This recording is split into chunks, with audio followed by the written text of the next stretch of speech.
신약성경 171면 요한복음 13장 33절로 35절 말씀입니다.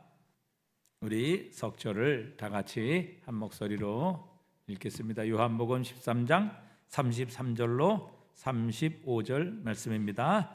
우리 다 같이 함께 읽습니다. 작은 자들아, 내가 아직 잠시 너희와 함께 있겠노라. 너희가 나를 찾을 것이나 일찍이 내가 유대인들에게 너희는 내가 가는 곳에 올 수 없다고 말한 것 같이 지금 너희에게도 이르노라. 새 계명을 너희에게 주노니 서로 사랑하라. 내가 너희를 사랑한 것 같이 너희도 서로 사랑하라. 너희가 서로 사랑하면 이로써 모든 사람이 너희가 내 제자인 줄 알리라. 아멘. 샬롬. 여러분과 또 여러분 가정과 하시는 일터와 또 우리 현대신일교회 위에 하나님의 평강이 늘 함께하기를 바랍니다.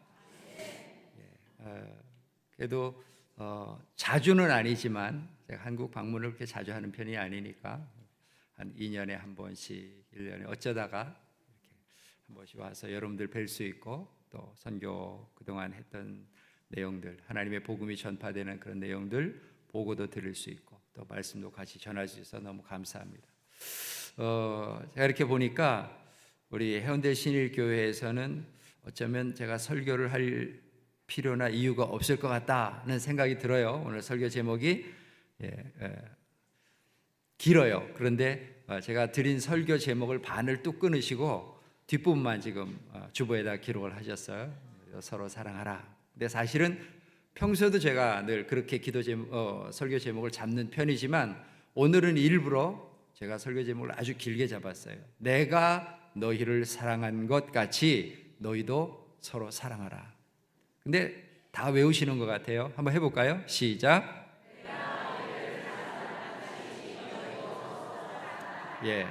암송하시기 바랍니다. 그런데 아까 목사님 말씀하신 대로 말과 혀로만 하는 것이 아니라 실제로 해야 되죠. 근데 오늘 이렇게 하는 거를 보니까 많이 훈련이 되신 것 같아요. 딱 목사님이 하라고 그러지도 않는데 벌써 일어나시고 막 뭐 하나 그랬더니 주물러러 가시더라고요. 벌써 평소에 많이 해보신 것 같아요. 근데 거기서만 멈추시면 안 되고 그 이상의 것들을, 그 이상이 얼마만큼이요? 예수님이 하신 만큼. 그죠? 이게 이제 우리가 해야 될 일인데, 실제로 예수님이 하신 것은 예수님이 말씀하신 것처럼 그만한 사랑을 우리는 할 수가 없죠. 그죠? 내가 너희를 위해서 하는 것만큼의 그런 사랑을 우리는 우리 친구들과 우리 동료들, 다른 하다못해 우리 함께 사는 아내와 또 내 자식들에게까지 그렇게 해주기가 어렵습니다. 그럼에도 불구하고 우리는 예수님의 제자니까 예수님이 시범을 보이셨으면 그럼 어떻게 해야 되죠? 따라해야 돼요. 네, 오늘날 교회가 그렇게 안 되는 게 참 섭섭하고 답답하고 그렇습니다. 설교를 먼저 하기 전에, 말씀을 전하기 전에 했던 일들을 잠깐 사진 몇 장으로 여러분 보여드리면서 했으면 좋겠습니다. 아내도 저기 같이 와 있습니다. 제 아내 이름은 김귀자입니다. 다음으로 넘겨주시고요.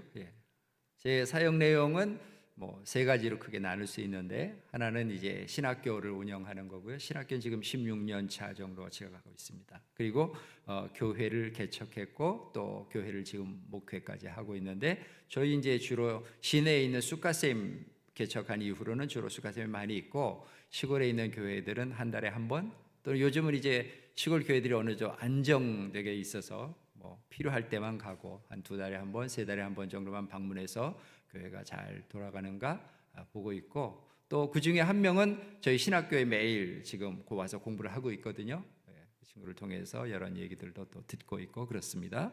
제가 처음 목회를 시작했던 2000년대에 처음 가서 목회를 시작했던 도이따우 교회입니다. 여기서 한 2년 정도 목회를 하다가 시골에서 이렇게 그 교육을 많이 시키고 교인들을 키웠는데 이게 제자화가 잘 안 되는 거예요. 시골에 있는 분들이 아무래도 많이 좀 떨어지고, 또 젊은 아이들은 교육을 시켜놓으면 다 시내로 공부하러 나가고, 그래서 이제 마음속에 그런 소원이 있었어요. 시내에 좀 젊은 친구들과 같이 목회를 하면 참 좋겠다고 머릿속으로 생각만 하고 있었는데 바로 그 해에 하나님의 응답이 왔어요. 그래서 담임 목사님께서 전화를 하셔서 시내에 개척할 만한 데가 있는지 한번 찾아봐라 그렇게 말씀하시는 거예요. 근데 마침 찾아갔더니 어느 분이 땅을, 자기가 큰 땅이 있는데 뭔가 프로젝트를 완성해 놨는데 이게 10년이 넘게 이게 허락이 안 나는 거예요. 그래서 그 땅의 뒷부분을 이용해서 자기가 교회를 한번 우리 땅에다가 교회를 지었으면 좋겠습니다. 그리고 기도를 하고 있었다는 거예요. 예. 그런데 마침 목사님도 그런 말씀을 주시고 또 같이 사역하는 사람도 거기를 소개시켜주고 그래서 가서 보니까, 근데 나중에는 그 땅보다 더 좋은 땅을 우리에게 소개해주고, 그 땅이 왜냐하면 우리가 그렇게 해서 우리에게 그 땅을 이제 교회를 짓자고 얘기를 했는데 그 땅이 이렇게 삼각형으로 한쪽 구석에 조그맣게 있는 땅이었어요. 근데 갑자기 그 프로젝트가 허락이 난 거예요. 우리하고 그 얘기가 되자마자. 그래가지고 그 땅까지 다 해야 되겠다.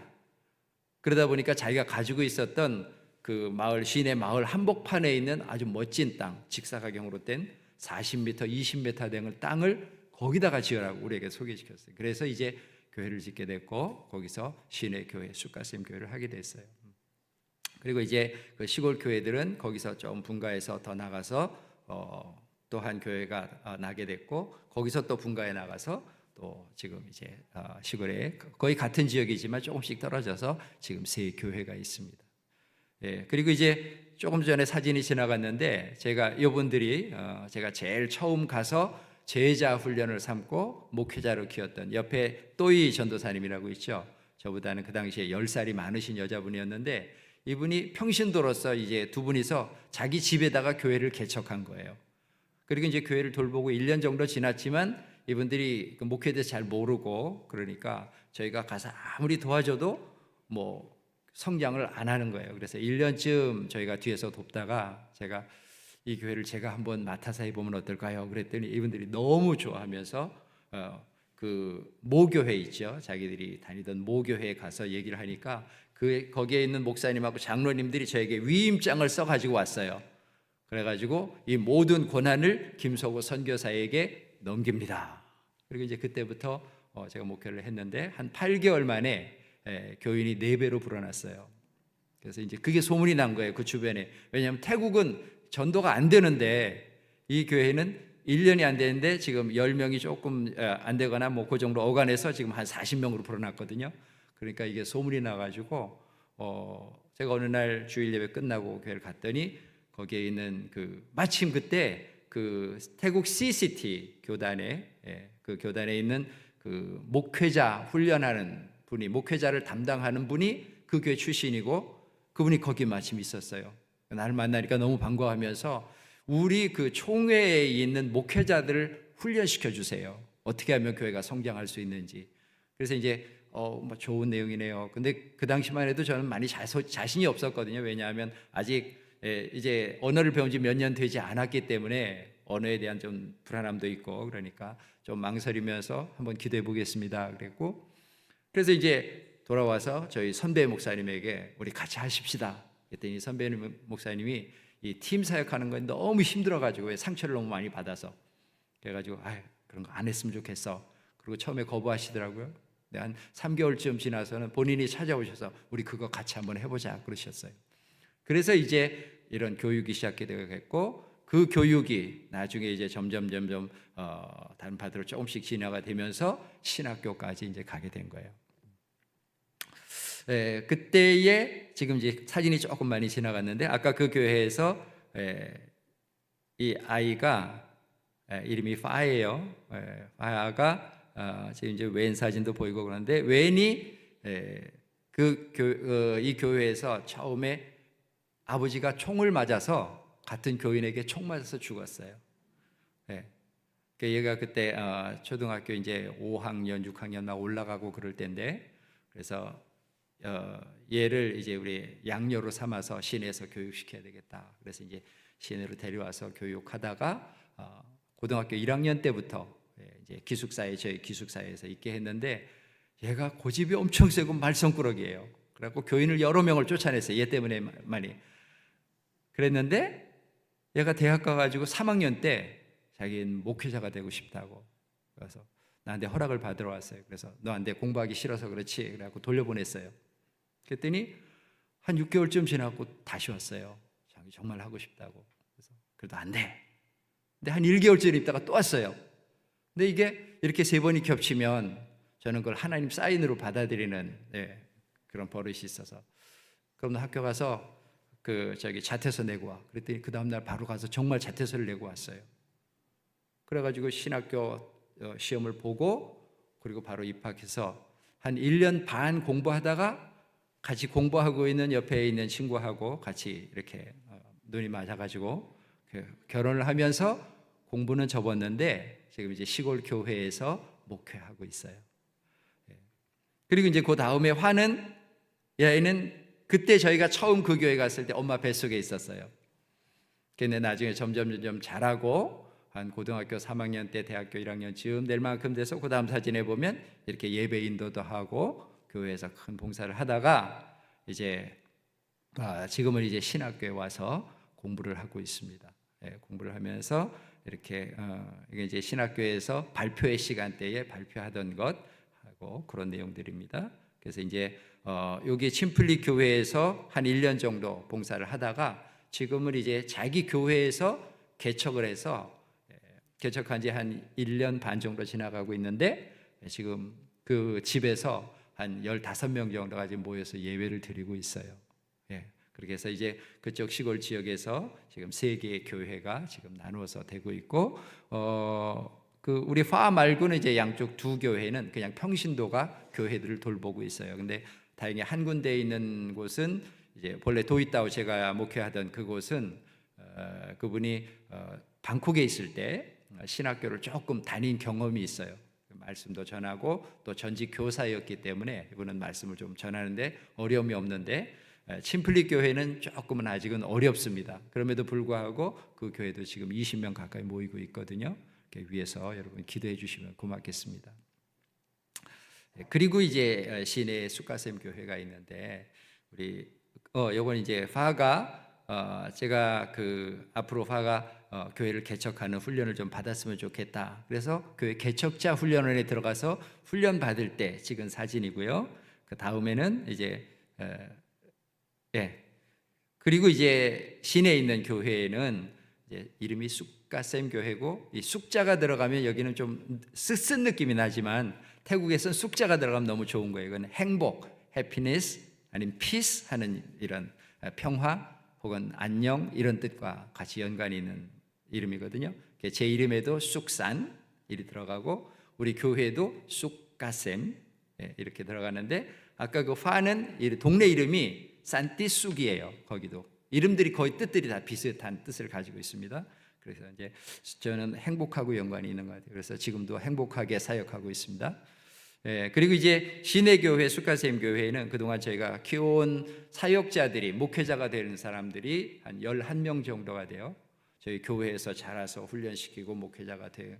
이제 그 중에 2사람은 실패하고 떠나갔고 지금 9명이 목회자로 지금 사역을 하고 있습니다. 그 중에 이제 저와 같이 숫가셈 교회를 같이 사역하고 있는 2명의 전사가 있는데, 한 사람의 이름이 룻 전도사고, 그러면 성경에 있는 룻 있죠? 룻 기서의 그 룻이에요. 그리고 한 친구는 이름이 우리는 짧게 말해서 not, 그런데 본래 영어로 쓰면 note 이런 뜻이에요. note인데 그냥 not 이렇게 발음을 합니다. 그래서 not 전도사하고 룻 전도사가 지금 저희가 같이 있고, 근데 이 not 전도사는요, 지금 한번 룻 전도사하고 not 전도사 사진을 잠깐 보겠습니다. 이건 20주년 때 저희가 교회에서 사역자들하고 그다음에 교회 그 집사들하고 같이 찍은 사진이고요. 여기 이제 강의하고 있는 우리 전도사님 룻 전도사예요. 설교도 지금 아주 잘하고 있고, 룻 전도사하고 노 전도사가 처음에 이제 그 학사 과정, 성경 학사, 신학사 과정을 끝내고 4년 과정을 끝내고 또 3년 과정, MDB 과정, 그러니까 목회학 석사 과정 끝나고 앞으로는 이제 교수 활동도 더 하기 위해서 저희가 또 다른 석사 과정, 교수가 될 수 있는 석사 과정 THM 공부를 지금 하고 있습니다. 룻 전사 설교할 때 내용이고요. 공부하는 모습이고, 또 이 노전도사는 저희가 노시 아주 어릴 때 우리 교회에 왔어요. 초등학교 2학년 때, 3학년 때부터 왔는데 그때부터 이제 저희가 돌보기 시작했고 훈련을 시작했고 그래서 지금은 이제 같이 룻전도사하고 같이 MDB 과정까지 마치고 같이 이제 THM 과정을 들어서고 있고 두 사람 다 설교회에서나 또 그 강의하는 실력이나 아주 대단합니다. 정말 잘해요. 그래서 제가 설교를 들으면서도 은혜를 많이 체험하거든요. 근데 특별히 놋은 음악을 아주 잘해요. 노래를 아주 잘해요. 어렸을 때부터 저도 원래 군대 가기 전에 전공이 노래를 좀 공부했었기 때문에 그래서 노래를 많이 가르쳤고 지금도 이제 가서 시골 지역이니까 태국 지역은 그런 우리 한국의 클래식 같은 이런 것들은 전혀 없고요. 거의 없고 주로 이제 그냥 일반 음악 가수들이 부르는 것과 같은 그런 식으로 노래하고 또 찬양도 그런 식으로 하거든요. 근데 이제 한번 다음에 잠깐 그 장면을 보여드리겠습니다.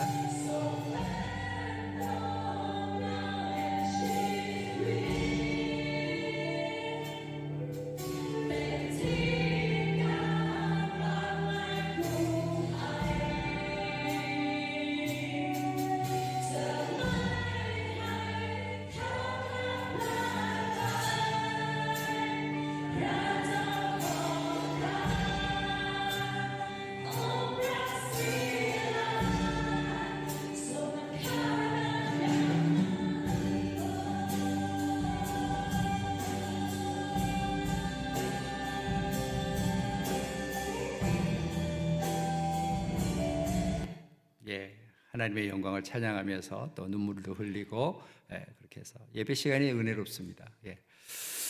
그리고 이제 방학 때나 이럴 때를 이용해서 저희가 책들을 번역하기도 하고 하는데 이때 아주 굉장히 큰 책이었어요. 거의 500페이지 가까운 두꺼운 책인데 구원론에 관한 책이었어요. 근데 이거를 어떻게 할까? 내용이 너무 좋아서 근데 너무 두꺼워요, 책이. 그리고 뭐 원자학으로 구원론을 설명하기도 하고 막 이런 것들을 태국에서 별로 필요가 없을 것 같은데 하는 생각을 하다가 그래도 이 내용을 버리기가 너무 아까웠어요. 그래서 그냥 다 번역하자.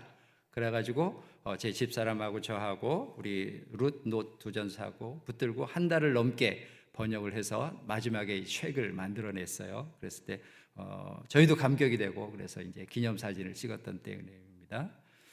네, 그리고 이제 이게 이제 저희 교회가 저는 장로교 목사지만 태국은 주로 초교파적으로 운영이 되고 있고 여자 목사들도 있거든요. 그래서 이제 이게 지금 성찬식 할 때 장면인데 제가 성찬 집도를 하고 있고 룻 전도사, 노 전도사가 우리 한국에는 이제 장로님들만 하죠.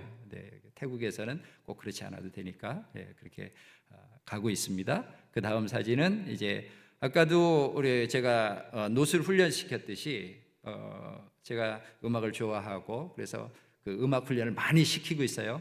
그래서 놋만 찬양 인도를 하는 게 아니라 저희 교회에 한 5명 정도가 찬양 인도를 돌아가면서 합니다. 주로 놋이 많이 인도를 하지만 한 달에 한 번 또는 가끔씩 이렇게 다른 후배들에게도 자리를 내주고 찬양 인도를 할 수 있도록 해서 저희가 계속 그런 젊은 찬양 사역자들을 계속 키워내고 있습니다. 그래서 각각 다른 사역자들이 또 다른 팀을 구성해 가지고 계속 찬양 인도를 하고 있습니다. 그리고 또 그것뿐만 아니라 우리 기숙사에 있는 젊은 친구들 앞으로 계속 리더를 키우기 위해서 강단에 자주 세워요. 그래서 이제 이 친구들이 예배 시작 전에 올라가서 하루에 예배 전에 한 구절씩 성경을 암송하는 시간이 있어요. 5분씩 시간을 주고 암송을 하는데 그날 설교 주제 가운데 가장 중요한 구절이나 또는 이제 또 만약에 중요한 구절이 없거나 그러면 다른 구절을 택해서 하루에 한 구절씩 꼭 암송을 합니다. 이 친구들이 계속 이렇게 강단에서는 훈련이 되니까 나중에 자연스럽게 교회 가서도 이제 나중에 저희는 목적이 이 아이들을 우리 교회로 불러들여서 우리 교회에서 계속 있게 하는 게 목적이 아니고 훈련시켜서 보내는 게 목적이에요. 그래서 실제로 이 안에 남아있는 학생들보다는 나간 아이들이 훨씬 더 많습니다. 저희 또 사역자들도 마찬가지로 사역자들도 지금 안에 붙들어 앉혀놓고 계속 훈련시키는 것이 아니라 어느 정도 되면 기회를 봐가지고 떼어내 보내주는 게 저희 사역입니다. 그리고 이제 오후 시간에 성경 공부를 하고요. 오후 시간에는 주로 성경 공부들을 많이 하고 또 성경 공부들이 끝나면 이렇게 앉아서 조별로 쉐어링도 하고 또 워크숍도 같이 하고요. 매 기회 때마다 성경을 계속 훈련시키고 있습니다. 그래서 가능하면 이들 가운데 앞으로 목회자가 더 많이 탄생할 수 있도록 어쨌든 뭐 도전도 하지만 본인들이 마음을 결정할 수 있도록 계속 자리를 마련해 주고 있고, 그렇게 해서 이제 헌신하는 친구들도 생겨나고 있습니다. 그렇게 해서 이제 신학교 사역이 들어섰고, 제가 처음에는 이제 이사장을 맡고 있다가 지금 이제 자리를 바꿔서 제가 학장과 이사장을 이제 동시에 다 맡고 운영하고 있는데, 저는 본래 이제 공부를 하면서 전 과정을 다 훑어오면서 공부를 했어요. 그래서 이제 학사 과정도 신학교에서 했고, 그 다음에 석사 MDB도 총신에서 했고, 그 다음에 이제 THM 석사 다른 과정은 리더십으로 전공을 했고, 그 다음에 MDB 그 디민 과정은 지금 학교를 운영하는 그 내용으로 논문을 써서 박사학위를 했고, 마지막에는 구약학 PhD 과정을 같이 마치고, 그렇게까지 되기까지는 진짜로 오랜 세월이 걸렸어요. 그래서 마지막 PhD 학위는 재작년 초에 받았습니다. 그래서 진짜 평생을 공부하고 있고, 지금도 마찬가지입니다. 지금도 제가 할 수 있는 훈련들은 저도 계속 훈련하고 있고, 내가 배우고 경험하는 것들을 우리 아이들에게도 계속 훈련하고 있고 그렇습니다. 그리고 이제 은퇴할 때까지도, 또 은퇴 후에도 어쩌면 이 일을 계속 해야 될 수도 있을 것 같습니다. 위해서 건강이 약해지지 않도록 기도해 주시면 고맙겠습니다. 그래서 이렇게 예배로 시작하고, 첫 시간은 목회자들을 키우는 거기 때문에 목회에 관한 훈련을 제가 첫째 시간은 반드시 계속 진행하고 있고요. 그 다음에 이제 각 교수들에게 얘기해서, 교수님들이 말로만 가르치지 말고 학생들이 스스로 연구하고 훈련할 수 있도록. 왜냐하면 이게 일반 고등학교 과정이 아니고 대학 과정은 연구하는 과정이니까 학생들이 스스로 연구할 수 있는 자리를 많이 마련해 주십시오. 그래서 주로 이렇게 쉐어링과 워크숍을 많이 하는 편입니다. 그리고 이게 이제 음악 과목인데, 음악 과목 중 하나를 마친 다음에 그 중에 이제 올라가서 저 동영상을 찍었고, 그 동영상으로 유튜브에 올리고, 그런 식으로 이제 사역도 하고 있습니다. 그리고 이제 저희만 하는 것이 아니라 신학교가 없는 지역이나 시골 지역으로 들어가서 저희가 분교들을 개설했는데, 몇 군데 개설을 했는데 실제로 성공한 신학교는 저 컨겜 부면만 남았고, 또 다른 곳에는 학생 모집이 잘 안 되거나 재정이 좀 부족하거나 해서 다른 곳은 지금은 이제 휴교가 됐거나 폐쇄가 되고 그런 상황입니다. 이제 컨겜 분교에 제가 한 학기에 한 과목 정도를 맡아서 가서 하고, 거기 분교장님이 주로 맡아서 이제 진행을 합니다. 그리고 이제 저희가 매년 학생 수가 많지 않으니까 저희가 매년 졸업식을 안 하고 2년이나 혹은 3년에 몰아서 한 번씩 하거든요. 그래서 2019년에 한 번 졸업식을 했었고, 또 코로나 시대가 지난 다음에 2023년에 한 번 졸업식을 했습니다. 그리고 아마 올해 말에 또 졸업식이 한 번 더 있을 예정입니다.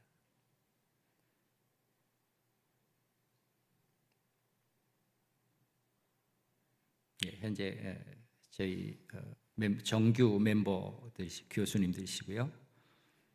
그리고 또 이제 제 아내는 그 선교사들을 언어를 훈련시키는 언어 코디네이터예요. 그래서 저희 GMS 선교사가 오면, 북부 지역으로 오면 제 아내를 통해서 기초 언어 과정을 꼭 이렇게 배우고 난 다음에 시험 볼 때까지 제 아내가 이제 주로 돌봐주고 있습니다.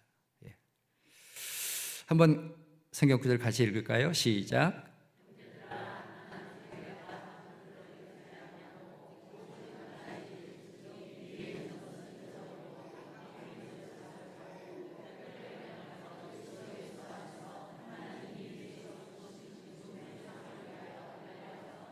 네, 사도 바울이 아마도 로마 감옥에 있을 때가 아닐까 싶은데, 로마 감옥에서 빌립보에 있는 교인들에게 보낸 편지 가운데, 본인은 옥중에 있지만 그럼에도 불구하고 빌립보 교인들에게는 너희가 기뻐하고 기뻐해라, 그렇게 얘기하면서, 지금까지 내가 달려온 많은 길들이 있었고 또 열매도 있었지만 뒤에 있는 것들은 다 잊어버리고 앞으로도 앞만 향해서 달려가겠다 하는 바울 사도의 글을 또 제가 그렇게 앞으로도 더 신조로 삼고 살아가려고 노력하고 있습니다.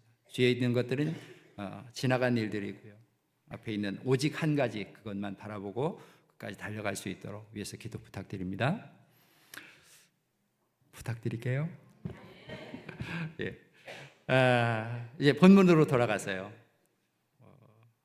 제목 기억나십니까? 한 번 더 해볼까요? 시작. 예, 내가 너희를 사랑한 것 같이 너희도 서로 사랑하라. 예, 그리고 제가 이 성경 구절을 나서 읽을 때에 33절부터 보내기는 36절까지 해서 보냈어요. 왜 그랬냐면 이게 굉장히 제가 얘기하고자 하는 포인트가 36절, 33절에 있기 때문에 그래요. 근데 사실 어떤 사람이 이렇게 설교 준비를 하려고 이렇게 가면 사실 아까 읽은 것처럼 35절에서 끊어야 이게 정상이 되거든요. 제가 하려고 하는 거는 오늘날 우리 현대에 지금 저희가 예수님하고 같이 있나요? 없나요? 한번 손들기 해볼까요? 예수님과 지금 예수님이 우리와 같이 있다고 생각하는 분은 손들어 주시고, 이 정도 되시고요. 지금 현재 예수님 우리와 같이 있지 않습니다 생각하시는 분들 한번 또 손들어 보시고, 그래서 제가 설교 제목을 6절까지 잡았어요. 33절에도 보면 내가 바리새인들이나 다른 사람들에게 너희는 내가 가는 곳에 올 수 없다 그렇게 얘기했던 적이 있어요. 그리고 베드로도 지금 36절에서 그 같은 질문을 하는 거예요. 주님이 가는 곳이 어디십니까? 다시 한번 질문할게요. 그러면 지금 예수님은 우리와 같이 있을까요? 같이 없을까요? 같이 있고 또 같이 없고, 영적으로는 같이 있어요. 주님께서 영적으로 같이 계십니다. 근데 예수님, 그러니까 우리가 삼위일체론을 말하면 하나님은 한 분이시니까 예수님이 계시는 것은 예수님이 안 계시고 성령님이 계시는 것도 예수님이 계시는 것이고 그렇게 말할 수는 있지만, 그러나 삼위일체론 안에서 삼체는 각각 분리되어 계세요. 따로따로 계세요. 그리고 일도 따로따로 하세요.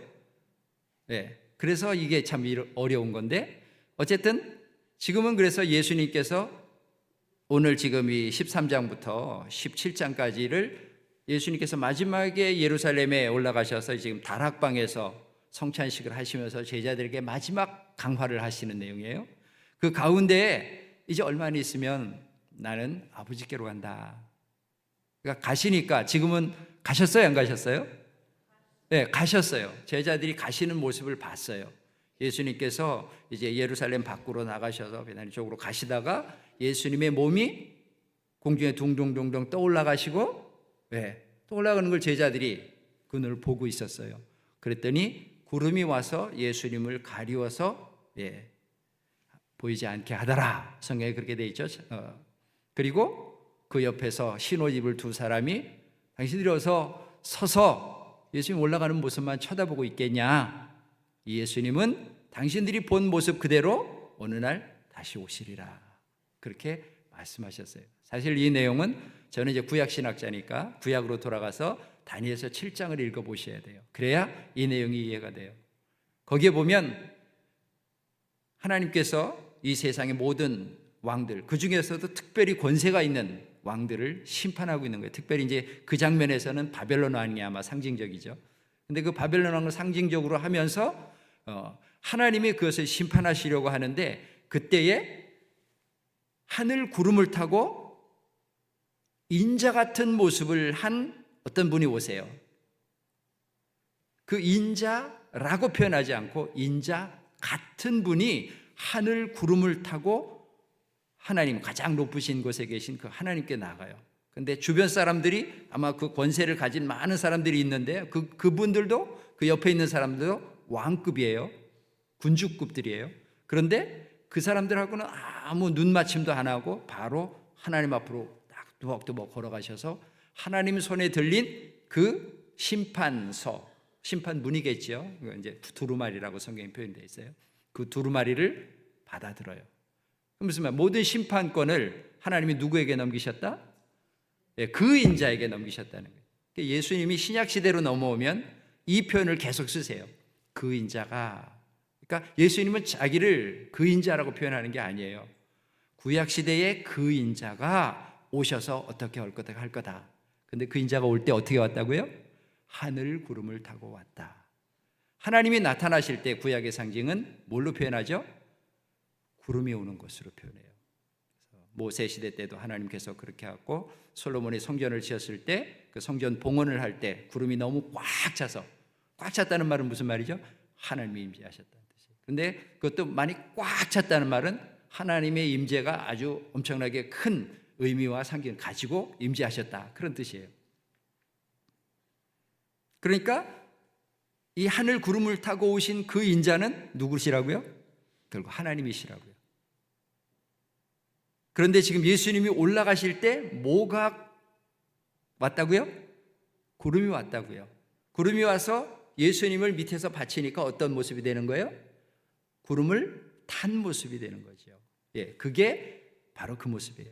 예수님은 하나님이시라는 뜻이에요. 하늘 구름을 타고 그 오신 그 인자라는 그런 뜻이에요. 예수님은 올라가셨어요. 그 전에 지금 제자들에게 이 당부를 하고 계시는 거예요. 근데 이 지금 예수님의 그 어떤 사역에 대해서 이렇게 길게 자세하게 설명한 다른 성경 구절이 없어요. 그러니까 복음서에 네 복음서가 있는데 이 네 복음서 전체에서 어떤 한 가지 사건을, 짧은 사건을 놓고 이렇게 길게 얘기한 내용은 지금 예수님께서 잡히시던 이 마지막 밤 얘기예요. 더군다나 요한은 그날을 13장부터 16장까지, 그리고 마지막에 17장에는 예수님이 그 제자들을 위해서 간절히 기도하시는 내용 한 장 전체를 기록하고 있어요. 왜 그런가 하면 예수님께서 지금 이렇게 말씀하신 거예요. 나는 아버지 보러 간다. 아버지 뵈러 간다. 왜냐? 내 사역이 여기서 다 끝나기 때문에. 예수님은 십자가를 지시는 사건을 마지막으로, 그리고 부활하셔서는 하나님께로 가세요. 구름을 타고 가세요. 그러면 우리는 이제 남겨지게 되죠. 주님은 그게 걱정이세요. 우리가 남겨졌을 때 어떻게 한가? 그래서 지금 오직 한 가지 명령, 한 가지 계명을 내가 너희에게 주겠다. 그건 뭐냐? 너희가 서로 사랑하라. 어떻게? 내가 너희를 사랑한 것처럼 사랑해라. 자, 그러면 예수님은 어떻게 우리를 사랑하셨던가요? 성경에 보면 요한은 본래 사랑에 대해서 많이 강조를 하고 있고, 그래서 요한 1서, 2서, 3서에 보면 사랑에 대해서 많이 얘기하고, 하나님은 사랑이라. 아예 그냥 하나님 자체는 사랑이시다, 이렇게 표현을 했어요. 그럼 예수님은 어떤가요? 바울 사도도 똑같이 얘기합니다. 예수님의 사랑이 우리를 강권하시는도다. 예수님의 그 사랑 때문에 우리가 오늘 이렇게 하나님 아버지의 사랑스러운 자녀가 되었다. 계속 사도 바울도 그 얘기를 많이 해요. 결국 하나님이 사랑이시고 예수님이 사랑이시죠. 그런데 그 예수님이 지금 이렇게 말씀하세요. 내가 너희들을 사랑한 것 같이 너희들도 서로 사랑하라. 조금 많은 제한이 있어요. 지금 이게 어떤 상황이라고요? 예수님이 마지막에 예루살렘에 올라가셨고, 그 예루살렘의 마지막에 지금 유월절 잔치를 하시면서 이 말씀을 하시는 거예요. 뭐 이거 다 설명해 드리기는 어렵지만 어쨌든 이 유월절은 유대인들에게는 아주 의미 있는 거죠. 그리고 모세가 이스라엘 그 백성들을 이끌고 나와서, 유월해서 나와서 이끌고 나온 다음에 시내산에 가서 하나님과 뭐 하죠? 언약을 맺습니다. 그 언약은 예전에 아브라함과는 맺었었지만 이제 그 자손들이 나와서 그 자손들의 입으로, 그 자손들이 자원하는 마음으로 다시 언약을 맺는 거예요. 우리 장로교 합동 측 법례 보면 유아 세례가 있죠. 요즘 보니까, 지금 들어보니까 유아 세례가 조금 많이 모양이 바뀌었더라고요. 어린이 세례도 뭐 있고 뭐 모양이 좀 바뀌었는데, 어릴 때는 아직 자기 의지를 가지고 하나님께 약속을 맺을 수가 없는 때여서 부모가 대신 맺어주는 거죠. 그게 유아 세례의 의미예요. 여기도 지금 마찬가지예요. 아직은 하나님께 정식으로 이스라엘 백성들이 그 선조인 아브라함은 하나님과 언약을 맺었지만 지금 막 이집 땅에서 나온 이 백성들은 다시 아마 아브라함의 그 뱃속에서 품속에서 이미 언약 관계는 형성이 되어 있지만 정확하게 그들을 데리고 그들 입으로 언약을 맺기 위해서 하나님의 산 호렙에 가서 언약을 맺어요. 그 언약 관계 때 어떻게 하는지 아세요? 소를 잡아서 소 2마리를 잡았어요. 그리고 그 피를 받아가지고 반을 나눠가지고 반 양동에 있는 피는 하나님 제단에 부었어요. 그러니까 하나님께, 그건 뭔지 아세요? 하나님을 저주하는 거예요. 어떻게 해요? 하나님 이 약속 어기면 하나님 죽습니다, 이런 의미예요. 그게 언약이라는 말의 본래 뜻입니다. 그러니까 언약을 우리가 잘못 알고 있어서 그냥 이렇게 약속 맺으면 끝인 줄 알지만 그 뒷 배경의 의미는 굉장히 엄격한 거예요. 더군다나 그때마다 하나님께서 어떤 표현을 쓰냐면 내 언약이라는 표현을 쓰세요. 그냥 일반적인 언약이 아니라 하나님은 특별히 나와 언약 맺는 것은 변할 수 없어. 나도 못 변해. 그래서 하나님께서 노아에게 했던 그 언약 때문에 오늘날까지 다시 홍수로 이 세상을 멸하는 일을 하지 않으셔요. 우리 인간 세상이 얼마나 악합니까? 노아 시대보다 지금이 더 잘 하나님 앞에 더 정의롭다고 생각하시나요? 안 그럴 거예요.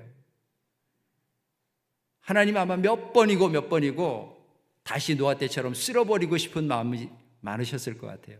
그럼에도 불구하고 하나님 그때 약속하셨고 그 약속은 지금까지 그리고 앞으로도 계속 가요. 변치 않는 하나님이 이렇게 말씀하셨어요. 내 언약이라고 말씀하셨어요. 그래서 하나님과 그런 언약을 맺었고 그래서 하나님 앞에서 그렇게 표현하는 거예요. 하나님이 이 언약 이거 우리 안 지켜주시면 약속을 하시고 안 하시면 하나님이 죽으시는 거래요. 그리고 나머지 반은 남겨놨다가 백성들에게 묻습니다. 너희들이 정말 하나님을 이 여호와를 너희 하나님으로 섬기고 하나님의 명령을 지키겠느냐, 하나님의 계명을 하나님의 언약을 지키겠느냐. 그랬더니 모든 백성이 우리가 그러겠나이다. 그런 다음에 그 대답을 듣고 나머지 반 피를 백성들에게 다 뿌렸어요. 그게 본래 언약의 의미입니다. 언약이라는 말은 베레스라는 말은 가른다는 거예요. 가른다. 어떻게 갈라요? 몸을 가른다는 말이에요. 그래서 아브라함이 그걸 실제적으로 보여줬어요. 짐승들을 갈라다가 이렇게 흩어놓고 기다리고 있으니까 하늘에서 횃불이 나와서 안으로 지나갔어요. 그게 뭐예요? 내가 아브라함 너를 언약을 맺었고 내가 너와 약속을 어기면 내가 이렇게 쪼긴 고개처럼 된다는 게 그런 게예요. 이게 언약이라는 본래 뜻입니다. 그런데 하나님과 언약을 맺은 우리가 감히 변치 않는 하나님 앞에서 언약을 어길 수 없는 거죠. 그런데 그때 모세는 그 백성들을 이끌고 가서 그렇게 언약을 맺었어요.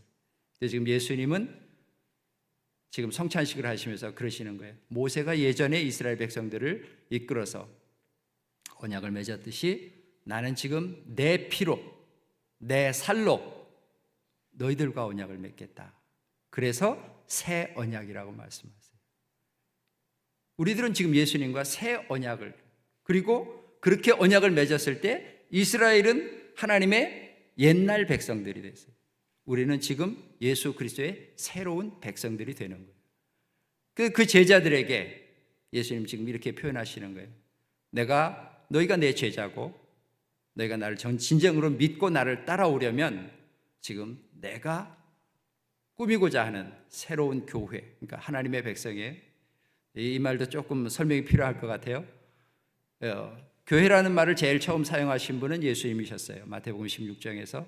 그 다음으로 교회라는 단어를 사용한 것은 스데반이었어요. 스데반이 쭉 이스라엘 백성들하고 얘기를 하면서 광야 교회라는 말을 처음 썼어요. 이스라엘 백성들이 나와서 광야에 있을 때를 광야 교회라고 말한 거예요. 그러니까 교회라는 말은 오늘날 같은 이런 건물이 교회가 아니고 어떤 시스템이라는 게 교회가 아니라 하나님께서 이집트에서 끌어낸 백성들이 교회라는 말이에요. 그런데 지금 예수님은 이렇게 표현하신 거예요. 내가 이 세상에서 너희를 내 제자로 불러서 세상에서 끌어내서 내 백성이 되게 했다. 근데 이제 내가 너희와 새 언약을 맺는다. 뭘로요? 예수님의 피로. 그 나머지 반은 예수님이 지시는 거고 나머지 반은 우리가 맞는 거예요. 그 예수님과 우리는 하나입니다. 그런데 지금 예수님이 우리를 지키시기로 하셨는데 하늘나라로 가신다는 거예요. 지금 그런 상황이에요. 내가 이제 조금 있으면 아버지께로 올라갈 텐데 내가 너희를 그냥 버려두자니 마음이 안 놓이시죠, 주님이? 그래서 지금 주님께서 한 가지 계명을 우리에게 주세요. 옛날에 하나님께서 여호와께서 모세에게 율법을 주셨던 것처럼 주님은 우리에게 오직 한 가지 계명을 주세요. 근데 그 계명은 그때나 지금이나 어쩌면 똑같은 계명인 거예요. 예수님 시대 때 많은 사람들이 예수님께 와서 율법의 핵심이 뭐냐고 묻습니다. 어떤 부자 청년도 와서 내가 어떻게 하면 천국에 갑니까? 하나님 나라에서 내가 의로운 사람이 될 수 있습니까? 그랬더니 예수님께서 가르치신 것이 그거였어요. 율법에 뭐라고 기록되어 있느냐? 이렇게 되어 있어요. 그럼 가서 해라. 그대로 해라. 행하라는 거예요. 그게 뭐였어요? 사랑하는 거예요.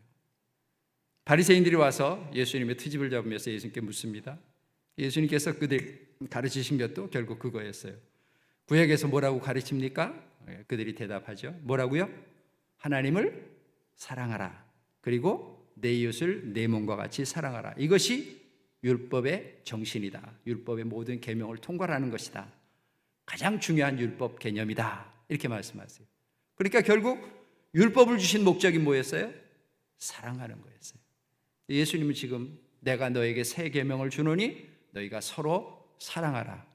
근데 그 당시에 하나님은 이스라엘 백성들에게 이 계명을 주셨고 지금 예수님은 그 제자들 12명의 제자들에게 혹은 모르겠습니다. 그 자리에 주로 이제 이 자리는 12명을 위해서 베푼 자리였겠지만 아마 여자분들이 왔다 갔다 했을 수도 있어요. 자리에 뭐 그 유월절 만찬에 이런 걸 이제 준비하고 왔다 갔다 할 수도 있었고 그 제자들에게 이렇게 말씀하세요.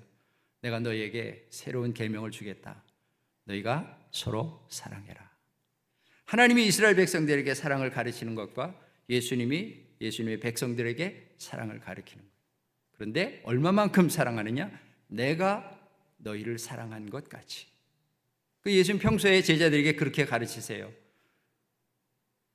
친구를 위해서 자기 목숨을 버리는 것이 가장 큰 사랑이다. 이에서 더 큰 사랑이 없다.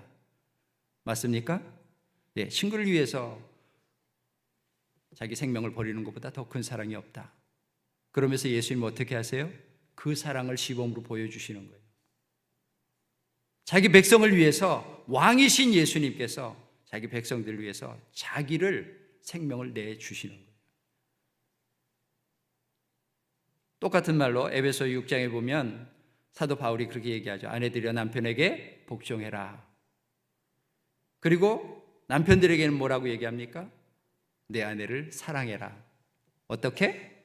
그리스도께서 교회를 위하여 자신을 주심같이 사랑하라. 같은 개념이지요. 생명을 내주어야 할 만큼 생명을 내주면서 사랑하라는 거예요.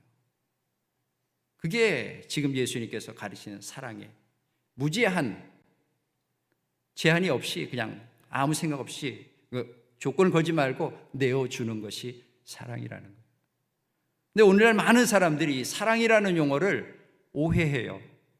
오해가 아닐 수도 있지만 어쨌든 성경적인 개념의 사랑과는 전혀 다른 사랑을 얘기해요. 요즘 젊은이들이 나 사랑하는 것 같아. 무슨 말이죠? 그 사랑과 성경이 가르치는 사랑하라라는 말과는 많이 의미가 달라요. 사람들이 만약에 어린 그 젊은 처녀가 나 사랑에 빠진 것 같아. 그 말이 무슨 말이에요? 그건 어떤 감정적인 거예요. 자기 가슴에서 느끼는 거예요. 느끼는 사랑이에요. 그런데 대부분 어떤 때 그런 걸 느껴요? 자기가 받았을 때. 뭐 자기가 누구를 좋아하는 것 같아는 좋아하는 것 같아, 사랑하는 것 같아 그렇게 얘기하지만 그럴 때도 성경은 이렇게 표현해요. 너희가 서로 사랑하라. 성경 어디에 너희는 사랑을 느껴라 이런 부분이 있나요? 너희는 사랑을 받아라 그런 말이 있던가요? 성경 오직 한 가지 명령밖에 없어요. 사랑하라는 거예요. 한다는 말이 무슨 말이죠? 줘야 되는 거예요. 예, 아까 조금 전에 봉사를 우리가 했듯이 연습을 했듯이 주지 않으면 성경적인 개념으로는 사랑하는 게 아니에요. 그래서 야고보서는 그렇게 얘기하잖아요. 말과 혀로만 하는 것도 진정한 사랑이 아니고요. 가슴속에 느끼는 건 더더욱 아니에요. 느끼는 거는 뭐냐면 그건 오히려 사랑의 반대라고 말할 수 있어요. 왜요? 그건 자기가 받았기 때문에 느끼는 거거든요. 근데 성경은 사랑을 받는 것에 대해서는 얘기를 잘 안 해요. 바울은 물론 우리가 그리스도의 사랑을 먼저 받았다 이렇게 표현하기도 하고 요한 사도도 그 얘기를 하지만 우리가 먼저 받은 것은 그리스도의 사랑이에요. 그래서 우리는 그 사랑을 어떻게 해야 된다고 말씀하세요? 되갚아야 돼요. 그 하나님의 사랑, 그 예수님의 사랑에 대해서 우리는 갚아드려야 돼요. 그래야만 우리가 하나님을 사랑하는 거예요. 그렇게 사랑하려면 우리가 어떻게 해야 되죠? 우리의 시간을 빼서 주님께 와서 주님께 예배를 드리거나 우리의 물질을 가지고 주님께 헌금을 하거나 주님 사역에 필요한 것에 쓰도록 우리가 드려야 되는 거예요. 아파하는 사람을 보면 찾아가서 위로해 주고 따뜻한 말로 도와주고 세워줘야 되는 거예요. 그렇지 않으면서 나 사랑해 그러면 그건 거짓이에요. 그건 성경적인 개념의 사랑이 절대 아니에요. 그런 의미에서 사랑이라는 말의 가장 반대 개념은 이기주의예요. 이기적인 것, 자기가 받는 것은 사랑과 전혀 반대되는 개념이에요. 사랑은 어떻게 한다고요? 주는 거예요. 성경의 말씀은, 성경의 명령은 오직 사랑하라밖에 없어요. 모르겠습니다. 어쩌면 예수님께서 베드로의 발을 씻을 때 베드로가 부인하죠. 내 발을 씻길 수 없습니다. 그때 예수님께서 받아들여라. 내가 너의 발을 씻어주지 않으면 나와 너의 아무런 상관이 없어. 그래서 베드로가 그러면 몸까지 씻어주세요. 그럴 필요도 없고, 정말 사랑은요, 필요한 사람에게 필요한 만큼 나눠줘야 돼요. 예루살렘 초대교회가 어떻게 했나요? 이제 예루살렘 예수님께서 승천하시고 난 다음에 제자들만 남았잖아요. 근데 그 제자들에게 주신 명령이 아까 뭐였다고요? 내가 너희를 사랑한 것 같이 너희도 서로 사랑하라. 그러니까 서로라는 개념 속에 바깥 사람들까지 들어있던가요? 그 자리에 있지 않은 다른 사람들이 서로 사랑하라는 개념 속에 들어있나요? 잘 생각해 보셔야 됩니다. 예수님께서 지금 이렇게 말씀하세요. 내가 너희와 함께 있지 않아. 그러면 너희들은 많이 핍박을 받게 될 거야. 너희들이 어떻게 견딜 수 있을까? 서로 사랑해. 서로 붙들어줘. 서로 힘을 나눠줘. 내가 가고 난 다음에 너희들은 많이 핍박을 받을 거야. 그들이 너희를 핍박하는 건 나를 핍박하는 거야.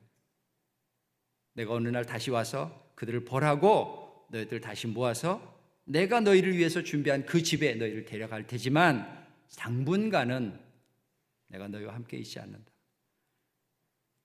그래서 너희끼리 서로 사랑해라. 그런데 우리 인간들이 서로 사랑하는 게 완벽할 수 있을까요? 없겠지요?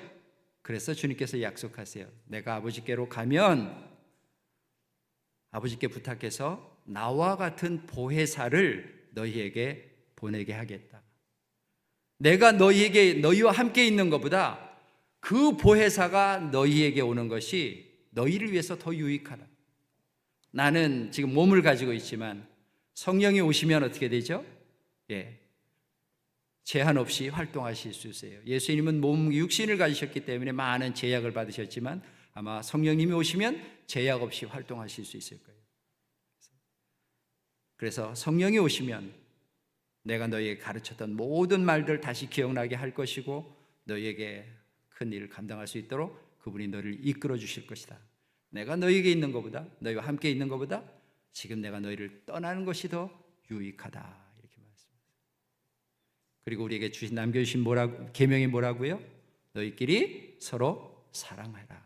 바깥 사람을 사랑하라는 게 아니라 너희들이 서로 사랑하라. 그러면 그 바깥 사람들이 너희들이 그 사랑하는 그 모습을 보면서 저게 사랑이라고 이름이 지어진 그 예수의 제자구나. 그렇게 알 수 있다는 말이에요. 35절에.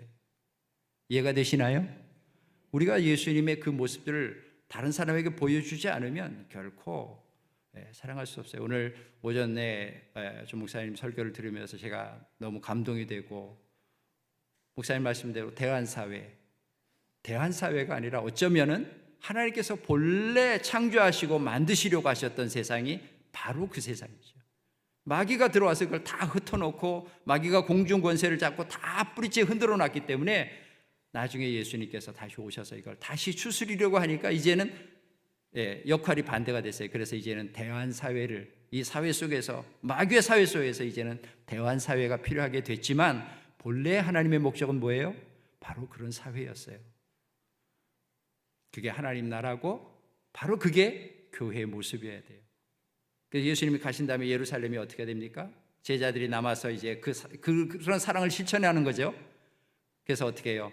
부자가, 땅 있는 사람이, 집 있는 사람들이 자기 집과 재산을 팔아서 사도들의 발 앞에 갖다 놓습니다. 사도들이 그걸 팔아서 먼저 써야 되는 사람들, 급하게 필요한 사람들에게, 가장 당시 급하다는 말이 주로 뭐였겠어요? 먹고 사는 문제였겠죠. 당장 급하게 먹을 것이 없는 사람들이 주로 과부와 고아들이었고, 아주 정말 가난한 사람들에게 필요한 것들을 먼저 공급해주고 그렇게 살았단 말이에요. 그랬더니 예루살렘에 있는 예수님을 반대하고 핍박하는 데 앞장섰던 제사장들이, 그들 중에 정말 하나님 나라를 기대하고 고대했던 사람들이, 그렇구나, 바로 저거다, 저게 진정한 이스라엘이고 저게 진정한 하나님 나라다. 그래서 그들 중에 일부는 그리스도교로 돌아오고, 바로 그게 예루살렘 새로운 교회의 모습이었어요. 우리가 이제 이렇게 많이 훈련이 되고 있는 모습을 보니까 제가 너무 반갑고, 우리도 그렇게 살아야 됩니다. 내가 있으면, 내가 있는 것이 주님께서 나에게 맡겨주신 것이지, 아담에게도 에덴 동산을 맡겨주셨던 거지, 그게 에덴이 아담께 아니었단 말이에요. 하나님의 동산이었지. 우리는 에덴이 아담의 동산이라고 착각하는 순간이었는데 에덴 하나님 동산이에요. 그래서 하나님께서 가끔씩 와서 보시면서 에덴이 잘 돌보고 있나를 확인하셨던 거. 에덴이 그걸 착각하는 거예요. 하나님이 맡겨주니까 자기 것처럼 생각해요. 그래서 자기가 왕이 되고 싶어서 슬쩍 딴소리에 귀를 휘기르는 거예요. 우리도 그래요. 잘못하면 우리도 마귀의 꼬임에 빠져서 내 주머니에 있으면 다 내 것으로 착각해요. 주님의 것으로 우리가 다시 돌려드려야 돼요. 상징적으로나마 11조라도 하나님 앞에 바르게 드려야 하고, 그리고 11조 아니라도 내가 지금 있는 것이 어떤 형제가 힘들어하는 모습을 보면 먼저 그들에게 도움을 주고 돌봐줘야 돼요. 이게 하나님께서 본래 창조하신 개념이에요. 그리고 그 하나님이 사랑이시라. 그리고 그 하나님이 보내신 그 예수님도 결국 그 사랑 때문에 십자가를 지셨어요. 그리고 우리 마음속에서 남아서 계속 그 사랑을 가르치시고 있는 성령이 계세요. 성령의 음색에 귀 기울이기보다는 우리 항상 내게 먼저 기울여요.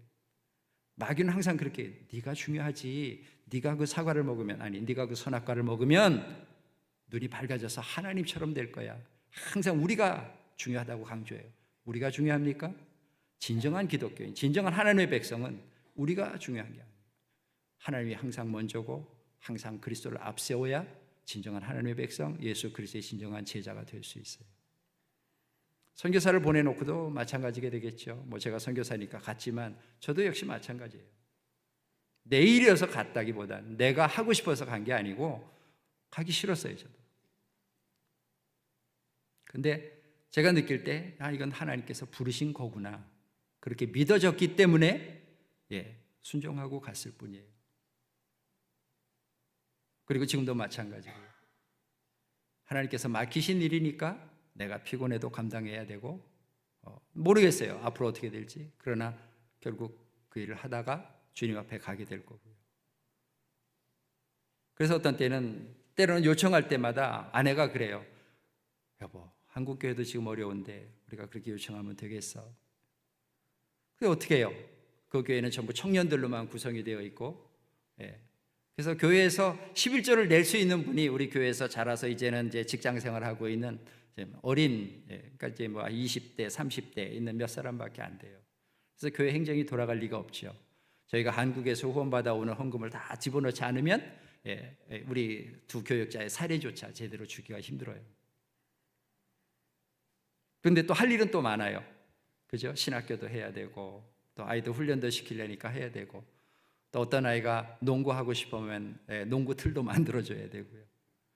지금도 저희가 계획하고 있는 게 한 가지가 있어요. 우리 교회 뒷부분에 조그만 땅이 아직도 남아 있어요. 근데 아이들이 공부방이 없어요. 그래서 학교에 갔다 오면 숙제를 해야 되는데 식당에 다 나와서 이제 그 식탁에 그쪽으로 막 애들이 걸어 다니고 오기도 하고 애들이 와서 떠들기도 하고 그 속에서 숙제한다고 그랬어요. 근데 그 이제 방을 하나를 다시 꾸미려면 적어도 2-3천만 원이 또 들어가니까 쉽지 않죠. 모으기도 쉽지 않고 오히려 마이너스 형편일 때가 많거든요. 지금도 이제 기도하는 거예요.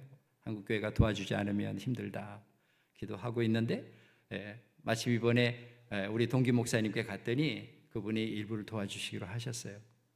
전 얘기를 안 했는데 필요한 거 있어서 온 거 아니야? 그러더라고요. 그래서 필요한 건 항상 있지만 그냥 이번에는 친구 만나러 왔어. 그랬더니 한번 뭔 좀 얘기 좀 해봐. 그러더라고요. 그래서 지난번에 제가 기도 편지 보낼 때 거기에 써 있는 내용인데 애들 공부방을 마련해 주고 싶은데 아직 못 마련했어. 그랬더니 얼마나 하게. 그래서 일단 뭐 외부에다 우리가 일을 맡기면 한 3천만 원 이상 들겠지. 근데 내가 그동안 용접도 배웠고 목공도 하고 그러니까 내 돈으로 직접 사서 하고 그러면 시간은 걸리고 뭐 실력은 기술자처럼 안 나오겠지만 일부는 만들 수 있을 거야. 그래서 지붕까지 올려서 거기다 방을 막아서 아이들이 숙제할 수 있는 공간을 좀 만들어주고 싶고 한쪽에는 남자아이들이 가서 좀 운동도 할 수 있는 기구들도 몇 개 놔주고 싶고 방 안에는 또 에어컨도 필요하겠고 그래서 뭐 못돼도 한 1,500원 딜할 거 그랬더니 나중에 그거 그러면 나중에 계획안을 올리래요. 그래서 내가 그럼 나중에 2천만 원 올릴게 그랬더니 왜 갑자기 2천만 원이야? 그리고 올라갔어요. 에어컨도 필요하고 애들 거기 앞에 남자애들이 쓸 수 있는 운동기구도 놓으려면은 우리가 예상한 거 내가 모르겠어요. 그냥 제 대략적인 예상이니까 그래요. 우리가 한국 교회 그런데 초대 교회는 그렇게 했단 말이에요. 그래서 돈 있는 분들이 그걸 가지고 가난한 사람에게 먼저 주세요. 그렇게 했고 그렇게 해서 하나님의 나라와 하나님의 교회가 사랑하는 교회. 그래서 많은 사람들이 보면서 야 예수 제자들이 정말이다. 저게 진정한 하나님 나라다. 그래서 하루에 5,000명이 회개하고 돌아오고 어느 날 3,000명 세례를 주고 하면서 예루살렘 교회가 성장했다는 거예요. 우리가 그런 모습을 주변 사람들에게 보일 수만 있다면 아마 많은 주변 사람들이 우리를 이해하고 그리고 예수 그리스도를 바로 알고 돌아오게 되리라고 믿습니다. 우리가 하는 이 안에서만 서로 사랑하지 말고 그 사랑이 다른 사람에게 보여질 수 있도록 사랑하시기를 바랍니다. 그래서 하나님 나라가 더 많은 사람들에게 알려지고 하나님 나라가 세상 끝까지 계속 뻗어나갈 수 있기를 위해서 기도하시기를 바랍니다.